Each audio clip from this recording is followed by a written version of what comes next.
अल्लाह का निक बंदा।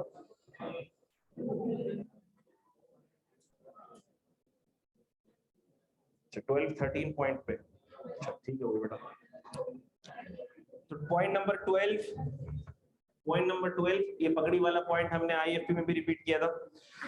Consideration received for vacating the property, उसमें से लेस करो consideration paid for vacating the property divided by 10 कर दो, C + 9 इयर्स में चार्जेबल टू टैक्स हो जाएगा। Approved income payment plan under voluntary pension system rule से कोई इनकम आ रही है IFOS में टैक्सेबल होगी। और point number 15 is very very important बेटा, बातें नहीं होंगी please. Point number 15 is very very important, gift वाला पॉइंट। इसमें मैंने एक चार्ट बनाया था, अब मैं दोबारा नहीं बना रहा, मैं वर्बली समझा देता हूँ, बहुत मेहनत लगती है चार्ट बनाने में, वर्बली समझा देता हूँ। गिफ्ट या तो रिसीव होगा रिलेटिव से या नॉन रिलेटिव से, या रिलेटिव से या नॉन रिलेटिव से।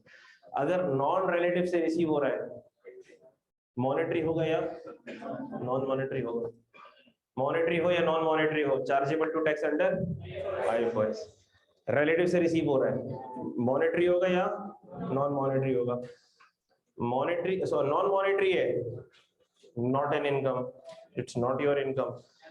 मॉनेटरी है या बैंकिंग चैनल से रिसीव होगा या नॉन बैंकिंग चैनल से रिसीव होगा। बैंकिंग चैनल से रिसीव होगा, not your income. Non banking channel से रिसीव होगा, योर इनकम। ठीक है, चार्ट बनाया था हमने, याद होगा आपको।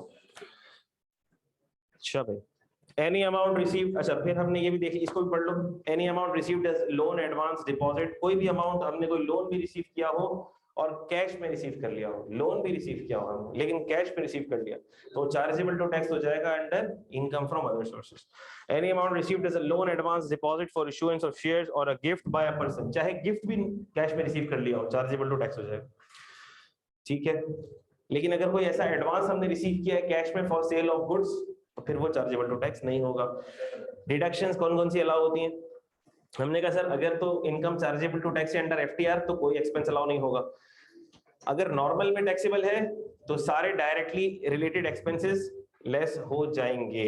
ठीक है, following are the deductibles from rent of building with machinery. Normal tax depreciation भी लेस होगा, इनिशियल अलाउंस भी लेस होगा। और इंडिविजुअल के केस में profit on Behbood saving certificate NTR में टैक्स होगा, मैक्सिमम रेट इज 10%। ये भी मैंने समझा दिया था कैसे टैक्स होगा। खत्म हुई कहानी। बहबूद का बताऊं, दोबारा बताऊं? आसान था, बहबूद का टैक्स तो आसान था ना। बहबूद, profit on Behbood saving certificate अगर मिल रहा होगा, profit on Behbood saving certificate देख लो, profit on Behbood saving certificate अगर मिल रहा है तो हमने कहा ये नॉर्मल इनकम में चार्जेबल टू टैक्स होता है। मिसाल के तौर पर किसी की सैलरी है 15 लाख, IFP है 4 लाख और profit on debt on Behbood saving certificate 2 लाख। तो हमने कहा वैसे तो POT FTR में टैक्स होता है, लेकिन बहबूद सेविंग सर्टिफिकेट के केस में NTR में टैक्स होगा। सम करो इसको, 19 लाख और 2 लाख 21 लाख, 21 लाख, 21 लाख के ऊपर टैक्स रेट लगाओ, ये हो जाएगी taxable income.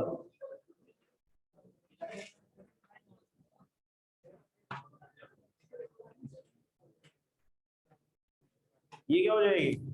Taxable income. Gross tax liability under NTR कितनी? 70 नहीं यार, 75 तो नहीं होगी यार, बोलो सतीजान, पक्की बात है?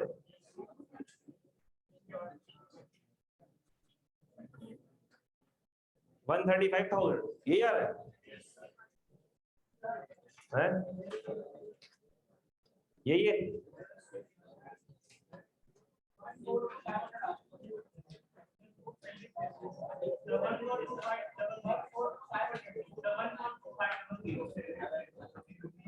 अब निकाल ले भाई।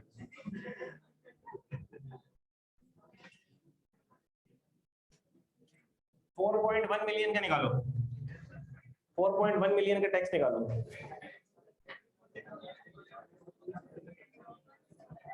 सैलरीड है नॉन सैलरीड है?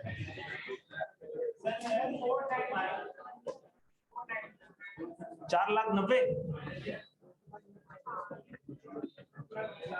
490। सुनना जरा, बस यहीं पे टेक्निक अप्लाई होती है। 490 को डिवाइड करो 41 लाख से, एवरेज रेट ऑफ टैक्स क्या आया?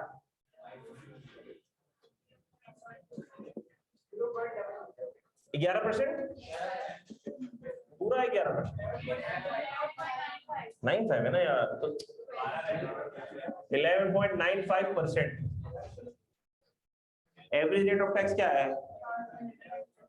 लॉ ये कहता है कि profit on Behbood saving certificate taxable तो होगा एनटीआर में, लेकिन इसका टैक्स 10% से ज्यादा भी नहीं जाना चाहिए। उन्होंने कहा भाई वाह, फरमाइशी प्रोग्राम चल रहा है।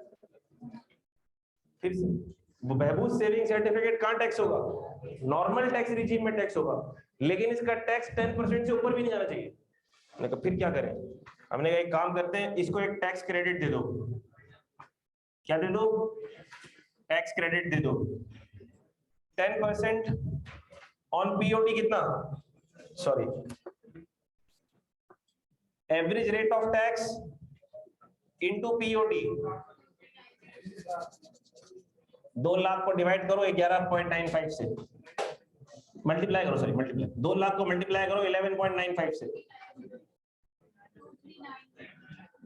23900000 900।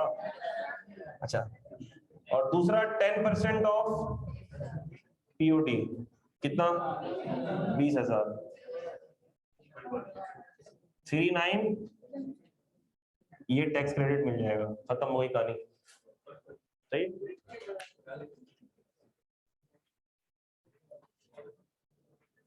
यानी कि 10% से जितना ज्यादा जा रहा है उसका टैक्स क्रेडिट दे दो इसको, सिंपल।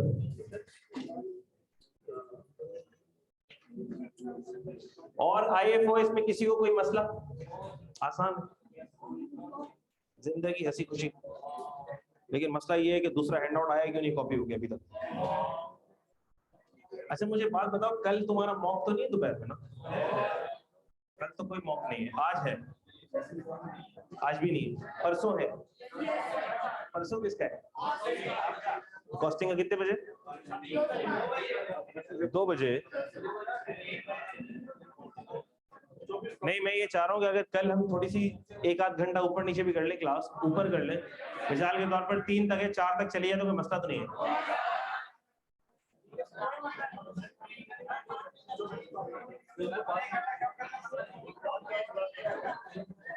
क्या ख्याल है? अच्छा, वो तो कल की बातें कल होंगी ना, आज तो पढ़ लो। कल जल्दी शुरू कर ले बेटा। यानी कि फिर आप चाह रही हैं कि मैं अकेला क्लास में और शुरू हो जाऊं?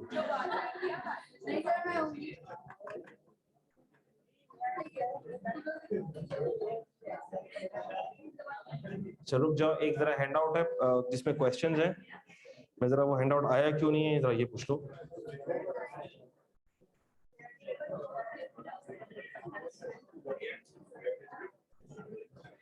जरा इस समरी को एक दफा रिवाइज कर लो, किसी का कोई सवाल हो तो पूछ लो मुझसे।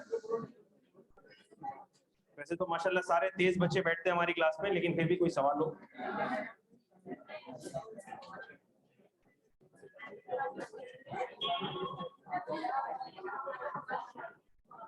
हैंडआउट बेटा, हैंडआउट मेरे बोलो ना, ताहिर को बोलो हैंडआउट नहीं आया है।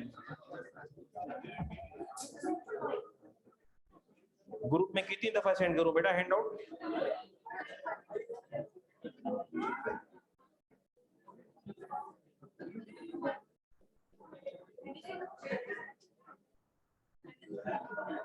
हैंडआउट नहीं आया तो बिजनेस इनकम शुरू करने क्या ख्याल?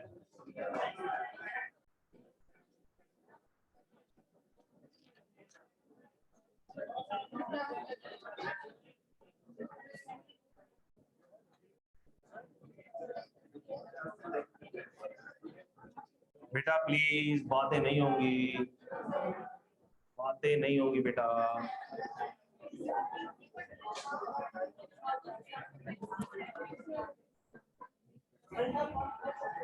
बेटा डिविडेंड इनकम को मेरी बात सुनो, वैसे मैंने आपको बताया था कि प्रॉफिट ऑन डेट और ज़कात, प्रॉफिट ऑन डेट और डिविडेंड वैसे तो ये टोटल इनकम का पार्ट भी नहीं बननी चाहिए, टैक्सेबल इनकम का पार्ट तो बनती ही नहीं है।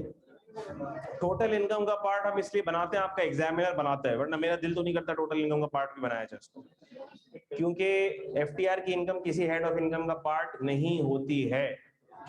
टोटल इनकम का पार्ट हम जबरदस्ती बनाते हैं क्योंकि सजेस्टेड सॉल्यूशन में एग्जामिनर हमेशा उसको टोटल इनकम का पार्ट बना रहा होता है, वरना उसूलन अगर आप लॉजिक्स के हिसाब से मुझसे पूछेंगे, it shouldn't be added to even total income.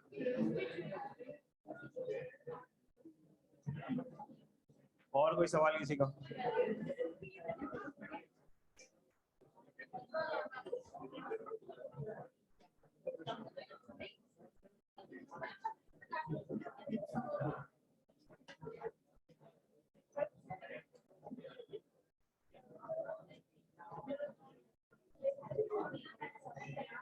अस्सलाम वालेकुम मिस, वो फोटोकॉपी वाले आए नहीं, हैंडआउट तो सिर्फ एक ही आया, पहला वाला। मिस प्लीज पूछे ना, तायर कॉल ही नहीं उठा रहा। हाँ यार, हैंडआउट आने तो हैंडआउट ही नहीं है। नहीं नहीं, वो तायर भाई को बोलो हैंडआउट मांग रहे हैं सर मुनीर, बोलो सिर्फ पहला आया है, बाकी नहीं है।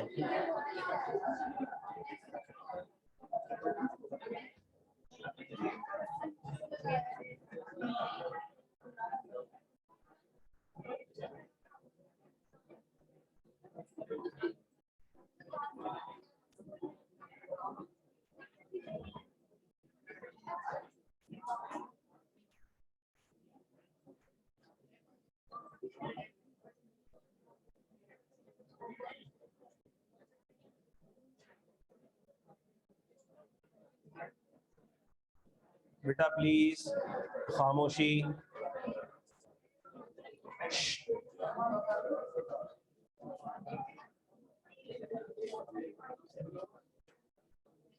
मतलब जितना पेपर का वक्त करीब आ चुका है, लोगों की नींदें उड़ जानी चाहिए, भूख उड़ जानी चाहिए, आप लोगों के चेहरे पे मुस्कुराहटें भी हैं, बातें भी चल रही हैं, टेंशन भी नजर नहीं आ रही है, तैयारी अच्छी है सर माशाल्लाह हमारी। यही बात है, जो बच्चे हमारी क्लास में बैठते हैं सारे माशाल्लाह टॉप क्लास बच्चे होते हैं।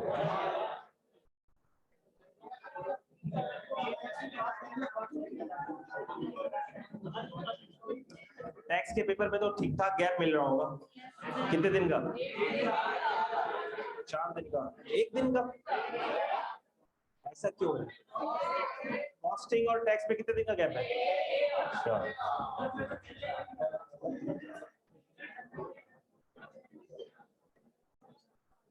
कॉस्टिंग में और टैक्स में 1 दिन का गैप है।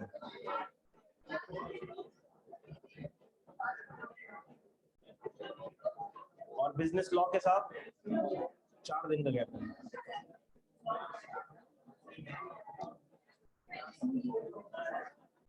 बेटा जरा एक दफा गो थ्रू कर लो, अब तक जो हमने पढ़ा उसको जरा गो थ्रू कर लो ठंडे दिमाग से। कोई सवाल हो?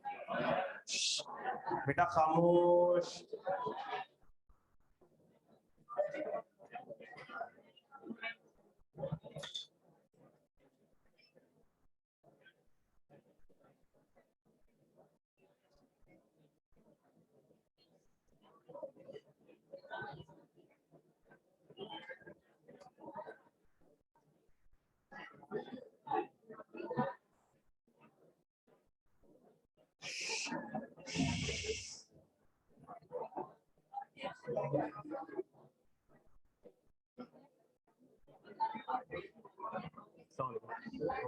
वालेकुम अस्सलाम। बेटा बाकी हैंडआउट क्यों नहीं भेजे अभी तक?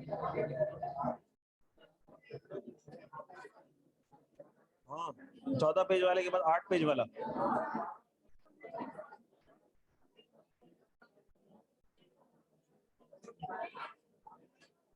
अभी कॉपी नहीं हुआ है, कॉपी नहीं हुआ।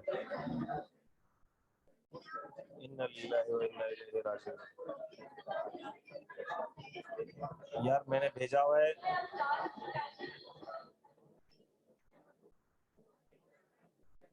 चलो ठीक है, ठीक है।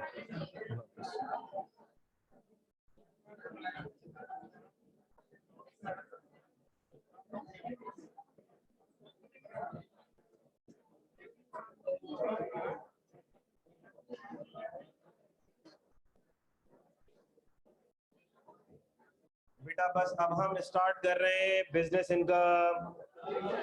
वजह उसकी ये है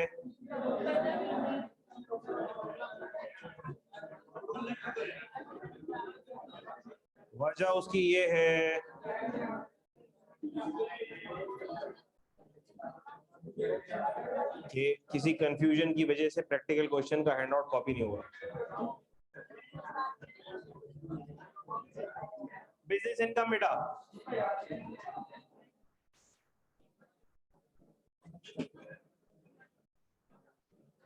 बिजनेस इनकम की हम मोटी मोटी बातें डिस्कस कर लेते हैं ताकि कल प्रैक्टिकल क्वेश्चन के ऊपर ज्यादा फोकस हो जाए। वक्त बच जाए ना हमारा, 15-20 मिनट बाकी है ना अभी हमारे पास। हाँ 15 मिनट। चलो भाई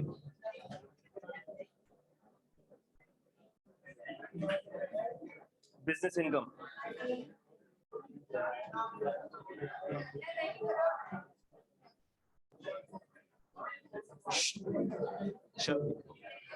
बेटा बिजनेस इनकम का हेड, आपको पता है कि बिजनेस इनकम का हेड काफी इंपॉर्टेंट हेड ऑफ इनकम है। बिजनेस इनकम हैंड आउट 1 और हैंड आउट 2 की समरी आपके सामने है।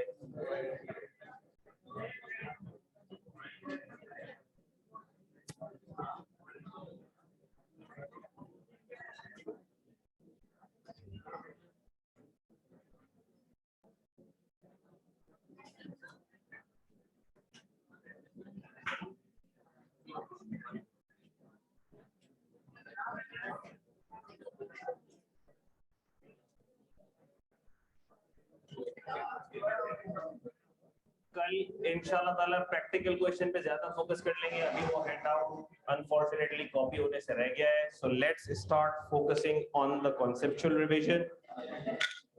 बिजनेस इनकम सबसे पहला जो कॉलम आ रहा है बेसिक कॉन्सेप्ट्स का, उसमें मुख्तसरन बिजनेस इनकम के बारे में बात की गई है। Any trade, commerce, profession, manufacturing except employment. Employment को हटा के कोई भी सर्विस हो, प्रोफेशन हो जो रिकरिंग नेचर का हो, जिसकी फ्रीक्वेंसी और क्वांटिटी ज्यादा हो, business income.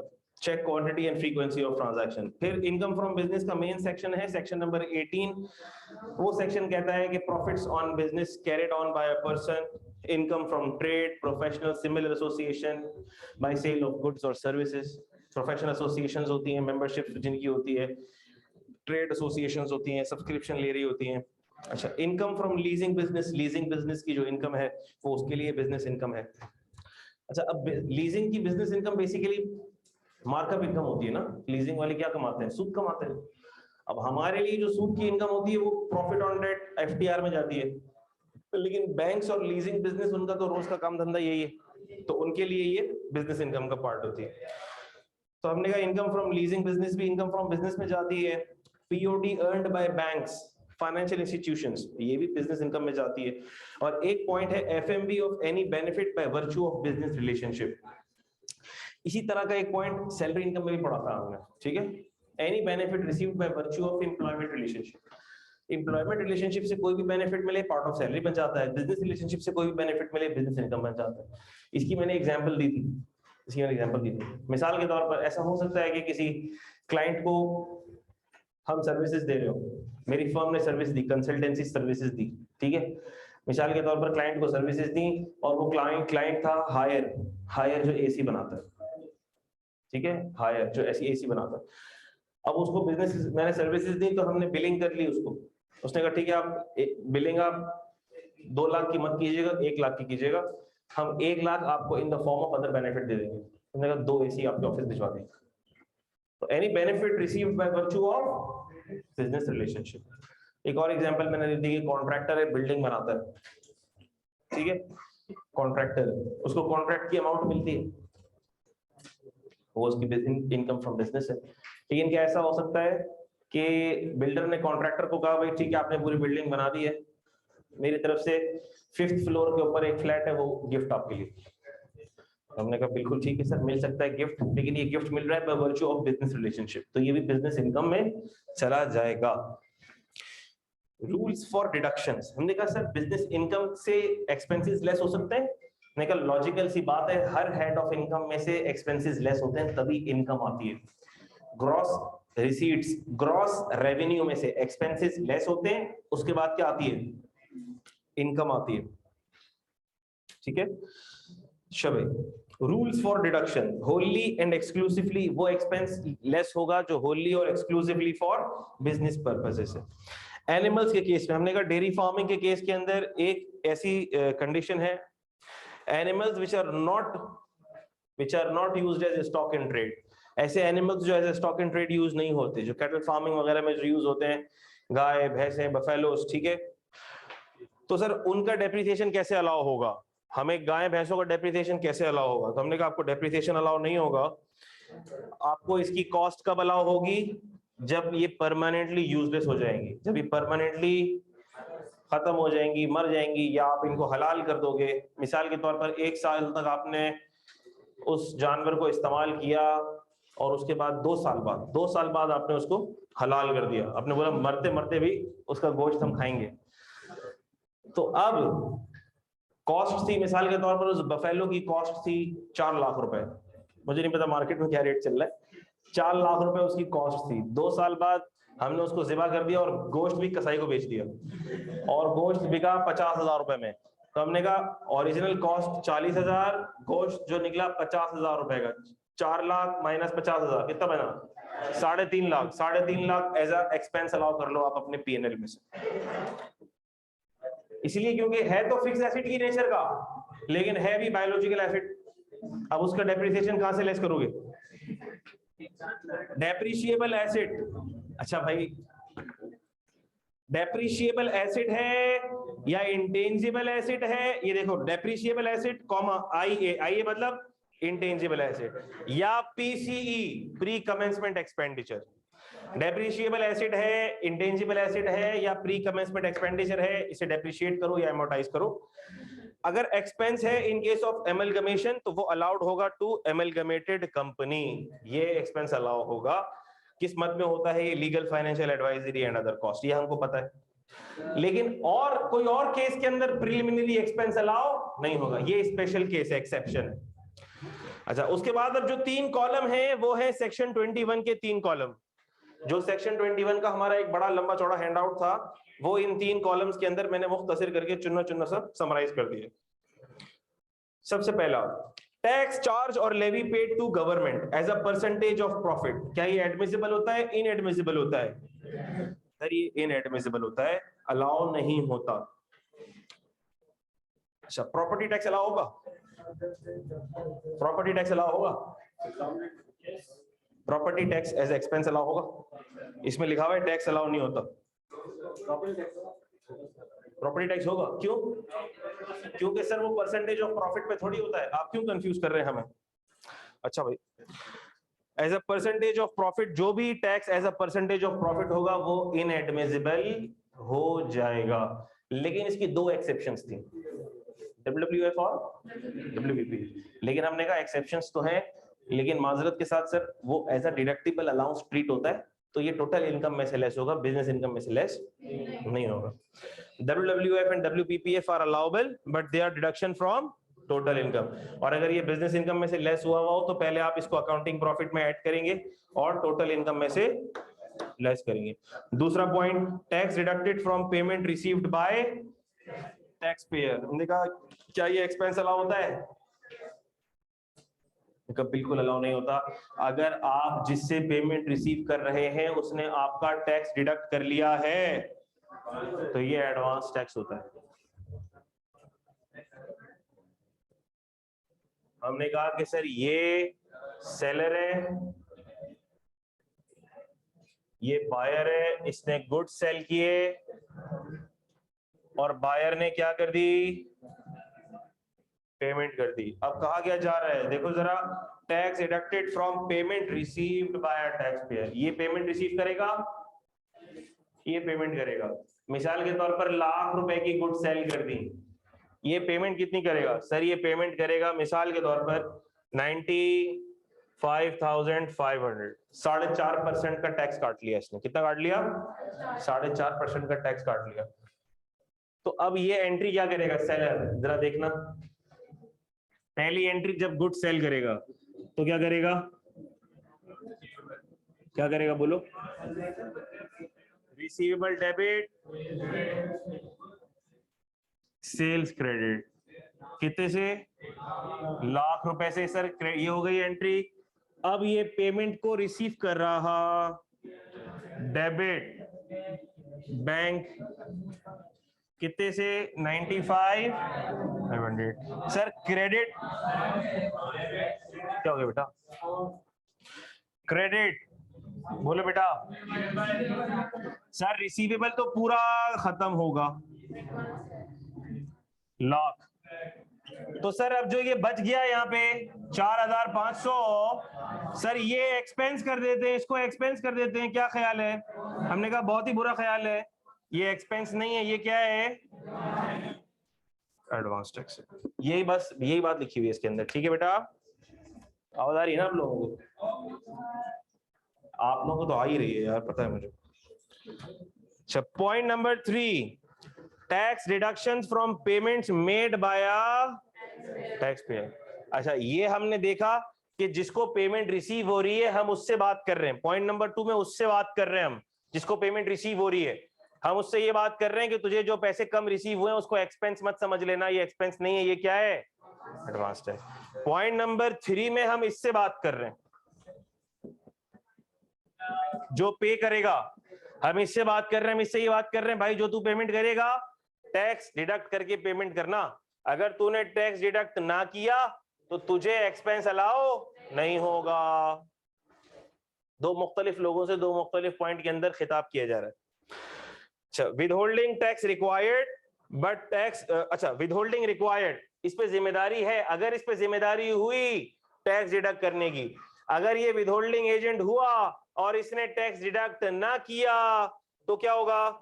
Expense not allowed. लेकिन disallowance in respect of purchase of raw material, finish good, stock in trade will not be greater than 20% of total such purchases। लेकिन हमने कहा परचेजेस के केस में थोड़ी सी रिलैक्सेशन है, पूरा डिसअलाउ नहीं होगा, 20% ऑफ परचेजेस डिसअलाउ होंगे। और अगर टैक्स रिकवर कर लेता है टैक्स वाला तो हमने कहा फिर डिसअलाउंस नहीं होगी। लेकिन कुछ एक्सेप्शन थी। क्या एक्सेप्शन थी? हमने कहा सर अगर तो गुड्स परचेज किए हैं और 75,000 पर ईयर से ज्यादा की परचेजिंग नहीं है पूरे साल में किसी एक वेंडर से, तो क्या विदहोल्डिंग रिक्वायर्ड है? विदहोल्डिंग रिक्वायर्ड नहीं है। बोलो बेटा, कुछ पूछ रहे हो? अगर पूरे साल में मैंने किसी एक वेंडर से 70,000 की परचेजिंग कर ली और विदहोल्डिंग भी ना की तो क्या होगा? खैर है सर, कुछ नहीं होगा, क्योंकि इतनी अमाउंट के ऊपर विदहोल्डिंग ना करें तो भी चलेगा। लेकिन मुझे लगा था मैं अगली ट्रांजैक्शन नहीं करूंगा इससे, लेकिन मुझे एक और ट्रांजैक्शन करनी पड़ गई और मुझे 25,000 की गुड्स मजीद परचेज करना पड़ गई उससे। पहली 75 फिर 25, अब कितना हो गया टोटल? लाख। तो अब मुझे पिछले वाले का भी विदहोल्डिंग कलेक्ट करना, डिडक्ट करना पड़ेगा। अच्छा भाई, तो ये 75,000 ऑफ गुड्स परचेजेस ये पर ईयर पर वेंडर की लिमिट है और 30,000 भी पर ईयर पर वेंडर की लिमिट है। पॉइंट नंबर 4 पे आ जाओ, कमीशन टू। अच्छा, फिर लिखा हुआ है withholding not applicable in case of rent. अगर रेंट के केस में विदहोल्डिंग एप्लीकेबल नहीं है तो विदहोल्डिंग करने की जरूरत नहीं है, और अगर नॉन रेजिडेंट को पेमेंट करते हुए भी विदहोल्डिंग की जरूरत कंडीशन नहीं है तो भी जरूरत नहीं है। Point number 4, commission to inactive person on third schedule item. ये बहुत आसान था। हमने कहा अगर आप थर्ड शेड्यूल आइटम के ऊपर कमीशन पे कर रहे हो, कमीशन पे कर रहे हो किसी ऐसे बंदे को जो इनएक्टिव पर्सन है, commission to inactive person on third schedule item, तो हमने कहा कि अगर आप उसको कमीशन पे कर रहे हो 0.2% ऑफ ग्रॉस सप्लाई से ज्यादा तो वो डिसअलाउ हो जाएगा। ठीक है, मिसाल के तौर पर 0.2% सप्लाईज की वैल्यू है 1 लाख या 10 लाख। 10 लाख का 0.2 कितना बनता है? 200 नहीं बनता भाई, 2000 बनता होगा। 10 लाख का 2% निकालो जरा, 2000 10 लाख का 2% बनेगा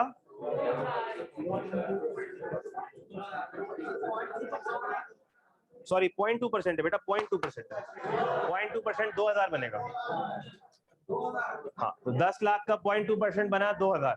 अब अगर मैं उस इनएक्टिव पर्सन को थर्ड शेड्यूल आइटम पे कमीशन दे रहा हूं 0.5% का, यानी कि 5000, तो मेरा कितना डिसअलाउ हो जाएगा? 3000 एड बैक हो जाएगा। क्या बात समझ आती है? एंटरटेनमेंट एक्सपेंसेस क्या अलाउ होंगे? सर बिजनेस पर्पस के लिए हैं तो अलाउ होंगे, चाहिए allowed with in prescribe limits, और कोई ऐसी मॉनेटरी लिमिट इसकी नहीं है। बिजनेस के लिए हो, क्लाइंट कस्टमर की एंटरटेनमेंट पर हो, share holders meeting, new branch opening etcetera etcetera. इसको खत्म कर ले, 10 मिनट 15 मिनट लगेंगे, 10 मिनट लगेंगे मुश्किल से। कंट्रीब्यूशन बेटा प्लीज बात मुझे करने दो। Contribution to provident fund, gratuity fund, superannuation fund. अगर कंट्रीब्यूशन किया है रिकॉग्नाइज्ड या अप्रूव्ड फंड को तो एक्सपेंस अलाउ हो जाएगा अक्रूवल बेसिस पर। अगर अनरिकॉग्नाइज्ड अनअप्रूव्ड फंड को कंट्रीब्यूशन किया है और अरेंजमेंट टू सिक्योर टैक्स है तो भी अलाउ हो जाएगा अक्रूवल बेसिस पर। ATST का मतलब अरेंजमेंट टू सिक्योर टैक्स। और अगर अनरिकॉग्नाइज्ड या अनअप्रूव्ड फंड है और अरेंजमेंट टू सिक्योर टैक्स नहीं है तो फिर पेमेंट बेसिस पर अलाउ होगा। जब एम्प्लॉय को पेमेंट होगी तब उसका एक्सपेंस कंपनी को अलाउ होगा। और अगर ग्रेच्युटी स्कीम है तो भी पेमेंट बेसिस पर ही अलाउ होगा। पेनल्टी और फाइन, एनी पेनल्टी और fine paid for the violation of law will be disallowed. Personal expenses भी बिजनेस P&L में से लेस नहीं हो सकते। कोई अमाउंट अगर आपने रिजर्व में ट्रांसफर कर दी है तो वो भी एक्सपेंस नहीं होगी।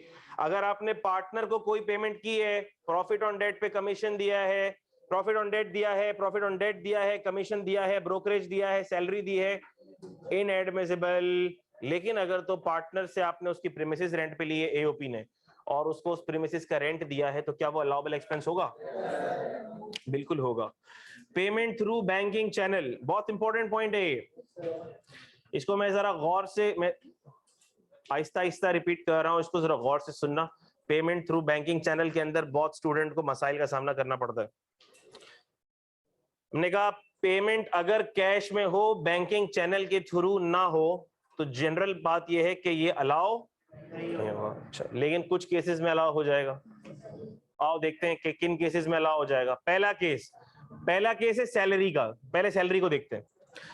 सैलरीज के केस में अगर salary up to 25,000 per month है,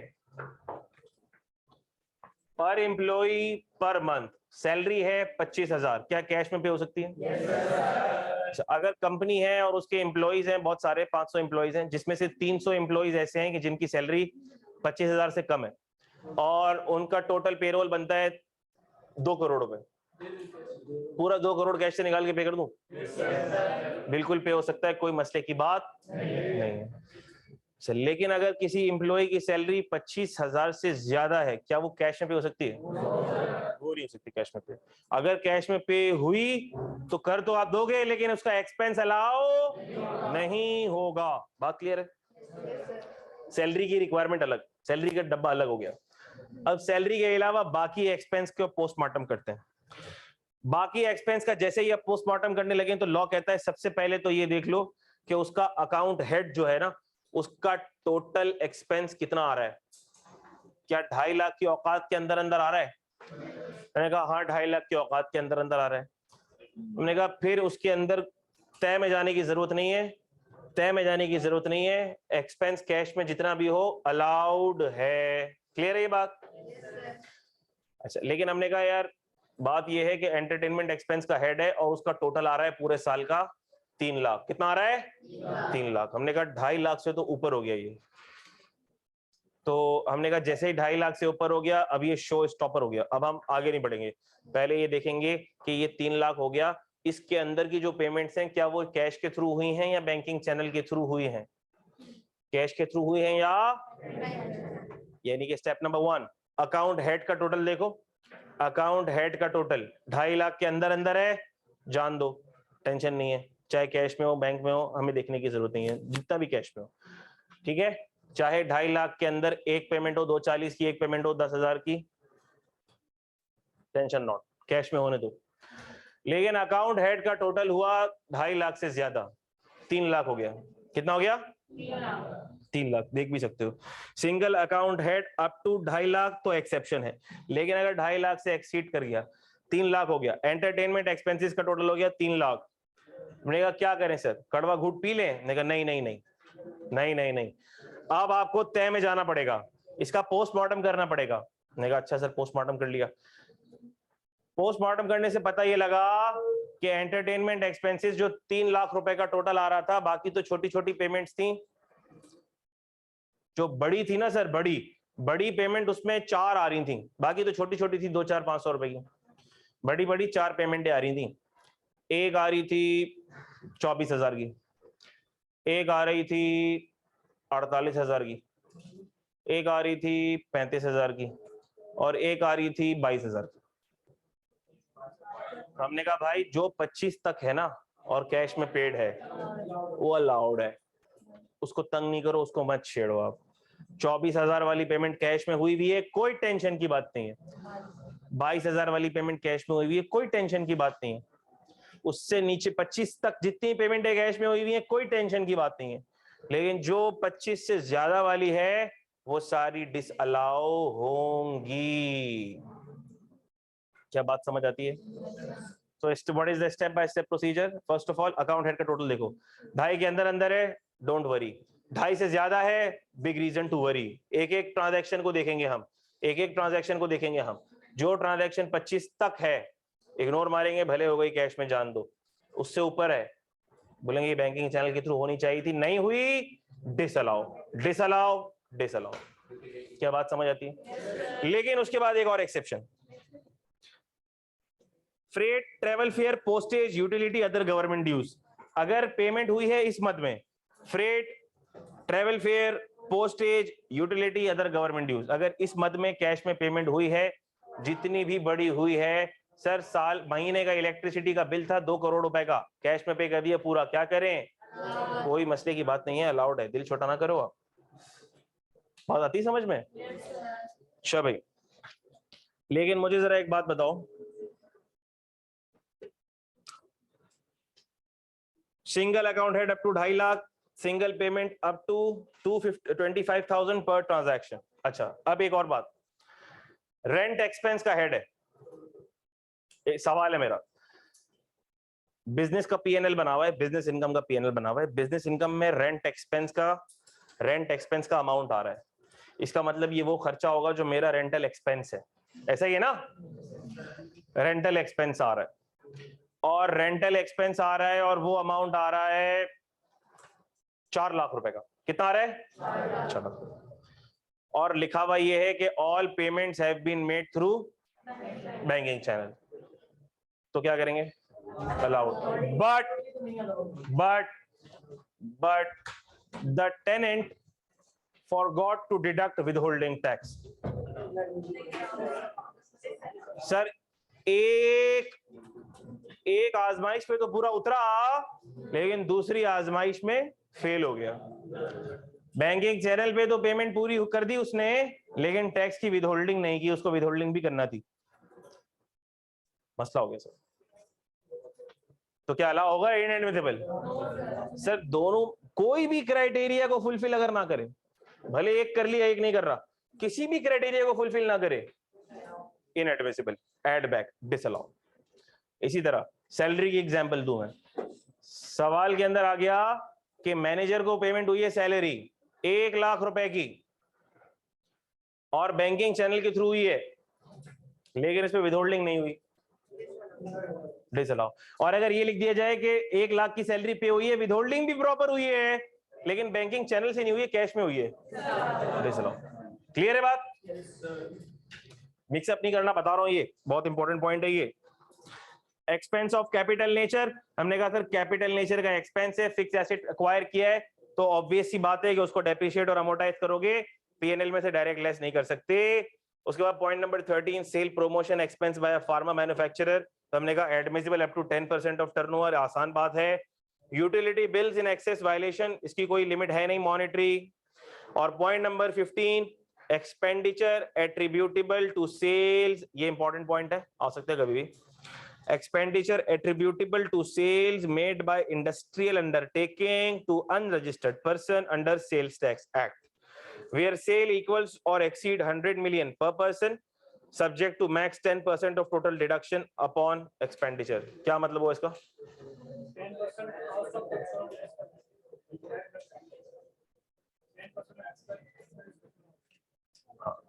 इसका मतलब ये हुआ कि मैक्सिमम सेल जो आप किसी अनरजिस्टर्ड पर्सन को कर सकते हैं वो कितनी कर सकते हैं? कितनी कर सकते हैं? 100 मिलियन पर पर्सन। क्या बात समझ आती है? जी बेटा, पर पर्सन पर एनम। ठीक है बेटा, अगर इससे ज्यादा कर दी तो क्या होगा?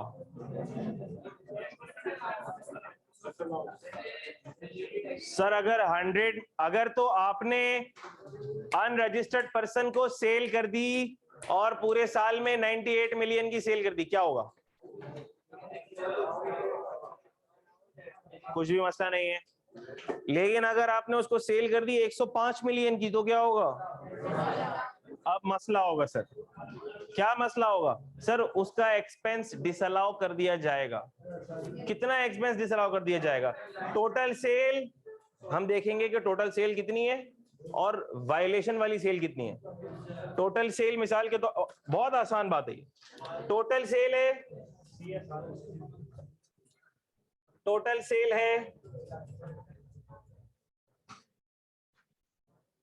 100 मिलियन की,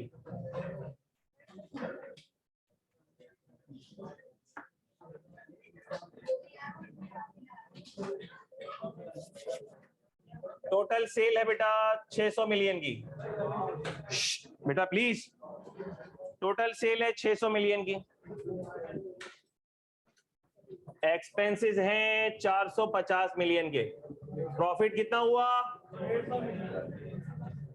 अब मैंने आपको बता दिया, बस ये आखिरी बात करके क्लास एंड करेंगे। इसमें आपको हमने ये बता दिया कि इस बिजनेस ने पर्सन ए को सेल की, बी को, सी को, ये भी अनरजिस्टर्ड है, ये भी अनरजिस्टर्ड है, ये भी अनरजिस्टर्ड है, इसको सेल की 95 मिलियन, इसको सेल की 106 मिलियन, इसको सेल की 30 मिलियन।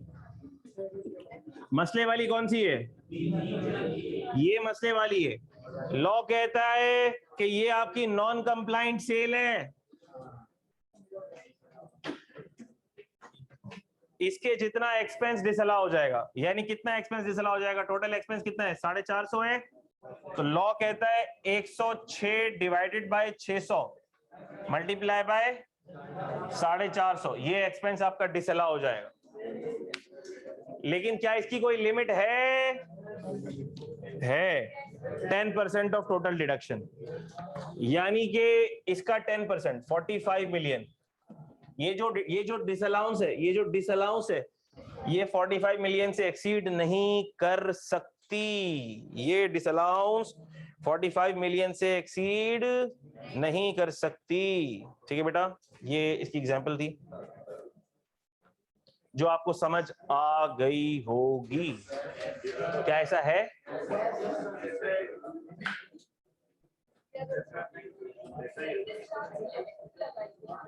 डिसअलाउंस की लिमिट क्यों लगाई है?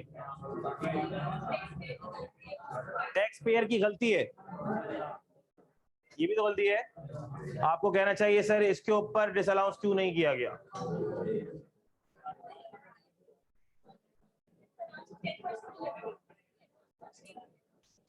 देखिए, डिसअलाउंस की लिमिट इसलिए लगाई गई है क्योंकि हम बहुत ज्यादा जुल्म ना कर बैठे हैं टैक्स पेयर के साथ। आप इसकी अमाउंट तो निकाले, बहुत बड़ी अमाउंट निकल जाएगी।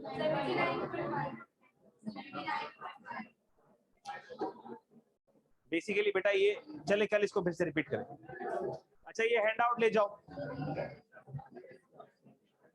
हैंड आउट लेके जाना, कल नहीं मिलेगा वरना।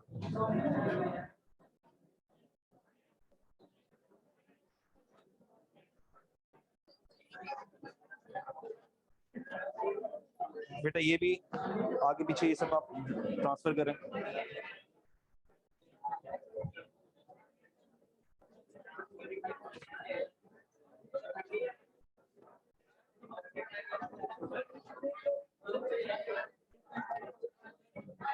जिसको नहीं मिला हैंड आउट कल देखते बेटा। Thank you very much, Allah Hafiz.